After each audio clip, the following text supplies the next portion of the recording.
ಇನ್ನು ಕಳೆದ 12 ದಿನಗಳಲ್ಲಿ ಅಣ್ಣಾ ಹಜಾರೆ ಅವರ ತೂಕ ಸರಿಸುಮಾರು 7ರಿಂದ 7.5 kg ಕಡಿಮೆಯಾಗಿದೆ. ಅವರ BP ಲೆವೆಲ್ ಏರುಪೇರಾಗ್ತಾ ಇದೆ, ಶುಗರ್ ಲೆವೆಲ್ ಜಾಸ್ತಿ ಆಗ್ತಾ ಇದೆ. ಅಣ್ಣಾ ಅವರ ಆರೋಗ್ಯ ದಿನೇ ದಿನೇ ಹಾಳಾಗ್ತಾ ಇದೆ. ಆದರೆ ಇದು ಯಾವುದನ್ನು ಗಣನೆಗೆ ತೆಗೆದುಕೊಂಡಿಲ್ಲ ಕೇಂದ್ರ ಸರ್ಕಾರ ಹಾಗೂ ಟೀಮ್ ಅಣ್ಣಾ ಸದಸ್ಯರು.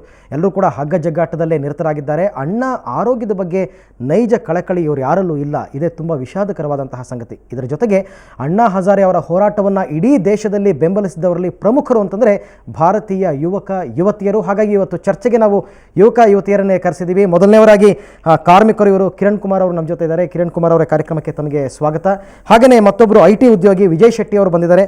ಮತ್ತಿಬ್ಬರು ಎಂಜಿನಿಯರಿಂಗ್ ವಿದ್ಯಾರ್ಥಿನಿಯರು ಪ್ರೀತಿ ಮತ್ತು ಕಾವ್ಯ ನಮ್ಮ ಜೊತೆ ಇದ್ದಾರೆ. ತಮಗೆಲ್ಲರಿಗೂ ಕೂಡ ಈ ಕಾರ್ಯಕ್ರಮಕ್ಕೆ ಸ್ವಾಗತ. ಸೊ ಬನ್ನಿ ನಮ್ಮ ಚರ್ಚೆಯನ್ನು ಆರಂಭ ಮಾಡೋಣ ಕಿರಣ್ ಕುಮಾರ್ ಅವರಿಂದನೇ. ಕಿರಣ್ ಕುಮಾರ್ 74 ವರ್ಷದ ವಯೋವೃದ್ಧ ಅಣ್ಣಾ ಹಜಾರೆ ಗಾಂಧಿವಾದಿ, ಒಬ್ಬ ಹಿರಿಯ ಗಾಂಧಿವಾದಿ.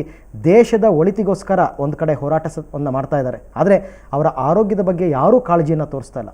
ನಿಮ್ಮ ಮನಸ್ಸಿನಲ್ಲಿ ಇದಕ್ಕೆ ಕಾರಣಕರ್ತರು ಯಾರು ಅಂತ ಅನ್ಸುತ್ತೆ? ಯಾರು ಇದಕ್ಕೆ ಕಾರಣ? ಇದಕ್ಕೆ ಮುಖ್ಯ ಕಾರಣಕರ್ತರು ಇವತ್ತು ಮೊದಲಿಗೆ ನಾನು ಏನು ಹೇಳಬೇಕು ಅಂದರೆ, ನಮ್ಮ ಭಾರತದಲ್ಲಿ ಸಂವಿಧಾನ ರಚನೆಯಾಗಿ 65 ವರ್ಷಗಳು ತುಂಬ್ತಾ ಇದೆ. ಸ್ವತಂತ್ರ ಬಂದು ನಮ್ಗೆ 65 ವರ್ಷಗಳು ತುಂಬ್ತಾ ಇದೆ. ಅಂದಿನಿಂದ ಇಂದಿನವರೆಗೂ ಯಾರೊಬ್ಬರೂ ಒಂದು ಹೋರಾಟವನ್ನು ಪ್ರಾರಂಭಿಸ್ತಿಲ್ಲ.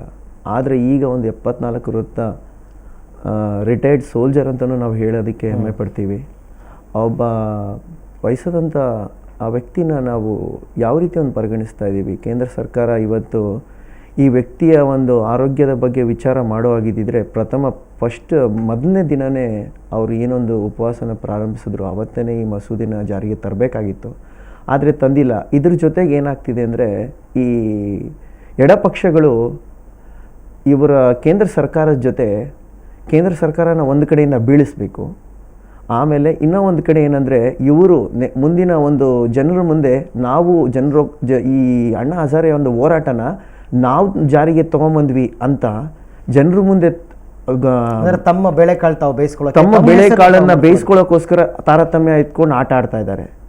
ಇವರು ಎಷ್ಟು ಪ್ರಬಲವಾಗಿ ಆಡ್ತಾ ಇದ್ದಾರೆ ಅಂದರೆ, ಬ್ರಿಟಿಷ್ ಅವ್ರಿಗಿನ್ನ ಕೀಳಾಗಿ ಆಡ್ತಾ ಇದ್ದಾರೆ. ಅಂದು ಬ್ರಿಟಿಷ್ ಅವ್ರಿಗೋಸ್ಕರ ಮಹಾತ್ಮ ಗಾಂಧಿಯವರು 21 ದಿವಸ ಸತ್ಯಾಗ್ರಹ ಉಪವಾಸನ ಮಾಡಿದರು.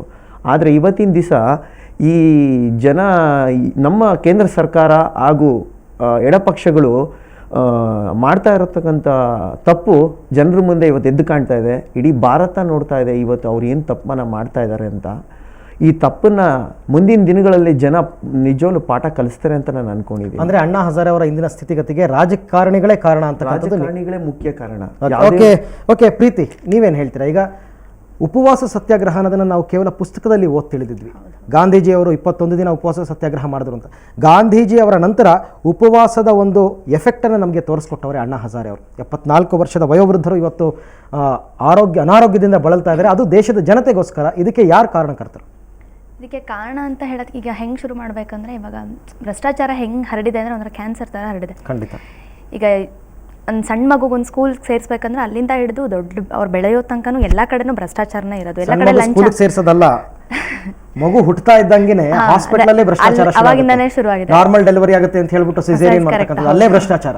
ಓಕೆ, ಅಲ್ಲಿಂದ ಶುರುವಾಗಿದೆ. ಅದು ಹೆಂಗೆ ಬೆಳೆಯುತ್ತೆ, ಎಲ್ಲಿ ತನಕ ಬೆಳೆಯುತ್ತೆ, ಅದ್ರ ಬಗ್ಗೆ ಏನೊಂದು ಹೇಳೋಕ್ಕಾಗಲ್ಲ ಹೆಂಗೆ ಬೆಳೆಯುತ್ತೆ ಅಂಥೇಳಿ. ಇದಕ್ಕೆ ಕಾರಣ ಅಂತ ಹೇಳೋಕ್ಕೆ ಎಲ್ಲರೂ ಕಾರಣ ಅಂತಲೇ ಹೇಳಬೇಕಾಗತ್ತೆ. ಬಿಕಾಸ್ ಎಲ್ಲರೂ ಅವ್ರವ್ರ ಒಂದು ಸ್ವಾರ್ಥಕ್ಕೋಸ್ಕರ ಏನು ಬೇಕು ಎಲ್ಲನೂ ಮಾಡ್ತಾರೆ ಇವಾಗ. ಓಕೆ, ಇನ್ನು ವಿಜಯ್, ರಾಜಕಾರಣಿಗಳು ತಮ್ಮ ಬೆಳೆ ಬೇಯಿಸ್ಕೊಳ್ಳೋದಕ್ಕೆ, ತಮ್ಮ ಪಕ್ಷವನ್ನು ಬಲಪಡಿಸ್ತಕ್ಕಂಥದಕ್ಕೆ ಇಂಥವನ್ನೆಲ್ಲ ಉಪಯೋಗಿಸ್ಕೊಳ್ಳೋದು ಸಾಮಾನ್ಯ. ಆದರೆ ಯಾವತ್ತು ಅಣ್ಣಾ ಹಜಾರೆ ಅವರು ಹೋರಾಟವನ್ನು ಆರಂಭ ಮಾಡಿದ್ರು ಆವಾಗ ಟೀಮ್ ಅಣ್ಣಾ ಅಂತ ಒಂದು ರೆಡಿ ಆಯಿತು.